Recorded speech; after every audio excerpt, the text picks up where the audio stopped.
Most people know Saturn simply as the sixth planet, but Saturn is a god, the infamous Roman god who ate his own children to stop them from challenging his power.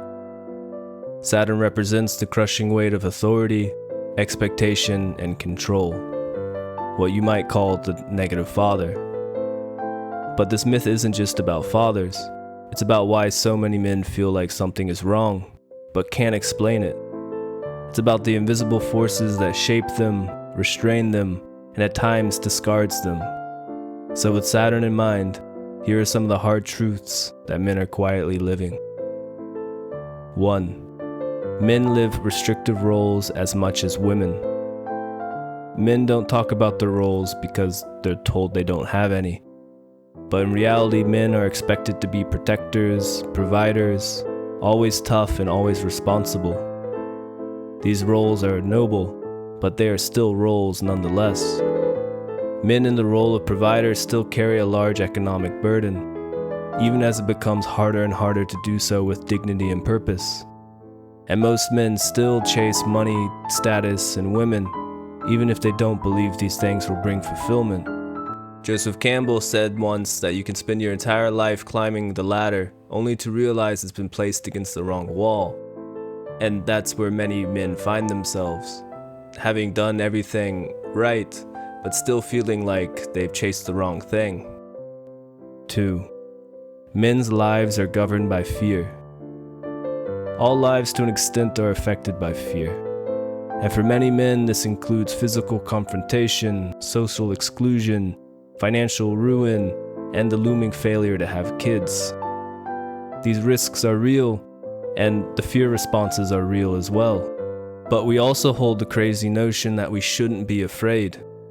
And so many men compensate and deny these fears within themselves. Men who fear romantic rejection will either avoid, seek to please, or seek to dominate women. Men who fear the competition of other men will put others down and act as gatekeepers. Men who fear financial ruin will cling to unfulfilling jobs and compromise their values in the name of a paycheck. And finally, perhaps deep down, many men fear that they aren't real men, that they haven't proven themselves, and that maybe they're imposters. 3. Women shape the minds of men. The greatest psychological influence on men is women, and perhaps most of all his own mother. Through the mother, men model their first relationship to a woman, and this later impacts both their romantic relationships as well as their friendships. And beyond this, men's insecurities about sex and romantic attention give women an overvalued and dominating role in the minds of young men. Sex can become idolized, particularly by men who are insecure and have never experienced it. It can become a symbol of and evidence of your worth and value as a man. But if men are seeking validation through women and sex, then this distorts what should be a loving, connecting dialectic of exploration, and instead it becomes something that is ego-driven, transactional, and intrinsically furtive. 4. Men silence other men. Men who finally open up about their struggles and insecurities can meet ridicule, as others are uncomfortable when confronted with difficult and emotional truths. Their friends or family might play it off and tell them to man up, or try to change the topic. Being too emotionally honest risks being shamed by other men, sometimes by women, but perhaps most of all by ourselves. We often hide our deepest insecurities and shame ourselves in the silence, even before others have the opportunity to do so. As an example, in my own family, we all say "I love you" at the end of phone calls or video calls or just meetings. And we all say it except my dad. He never says it back. He never says it in the first place. And I know he does love us. He shows this in many, many different ways. But I think this is a small example that sort of illustrates the silence around deeper emotional truths for many men. 5. Boys become men through pain. As boys transition into men, they need to experience a painful and challenging trial to mentally mature. Primitive cultures knew this, and almost ubiquitously had more elaborate and involved maturation rites for boys compared to girls. In Jungian psychology, the mother complex represents the home, the womb, the safe and secure hearth of childhood. But this regressive attraction towards the oblivion of dependence must be overcome, and the boy must enter the real world, where he will face real dangers, real risks, loss, and judgment on the outcome of his choices. This separation is always painful, often lonely, and involves danger. The pain quickens the consciousness needed to become a man, symbolizes that there is no home to return to, and is the essential message that no one can take the journey for you or spare you the struggle and risks of the journey. 6. Hurt men hurt people.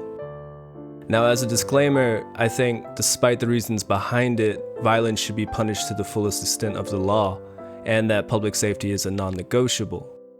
But with that being said, men today who are struggling are largely ignored by society, and the frustration that comes with that can build up and over time burst out as violence.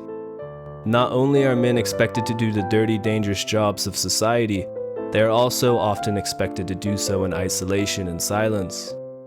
Today's men's suffering is largely not symbolic or transformative, like the deliberate rites of initiation in the past. And men who cannot transform this pain into anything positive often give up or lash out in violence. In the extreme, almost every serial killer and mass murderer suffered severe childhood trauma and abuse. But an example that is more familiar and closer to home is that of domestic violence, something which has touched the lives of many. 7. Boys without fathers follow false idols. When the guiding father is absent, boys often fail to overcome the mother complex and never emotionally leave home. The boy defers to external authority, relies on the comforts and placations of distraction, and fails to live from the center of his own values. He never risks his journey. These boys crave a wise, masculine role model that they can seek guidance from. And since our modern culture is severely lacking, boys often turn towards false idols, and these people, like Andrew Tate, fill the absence in the lives of many young men, teaching them misogynistic and dangerous ideologies. 8. No one is coming to save you. Some men are already taking great initiatives such as forming men's groups and acting as mentors. And this is great. More of this is desperately needed. But most men cannot wait for a change to happen out there, but must change themselves. We must find the courage, patience, diligence, and integrity within ourselves, become men of value, and finally truly grow up.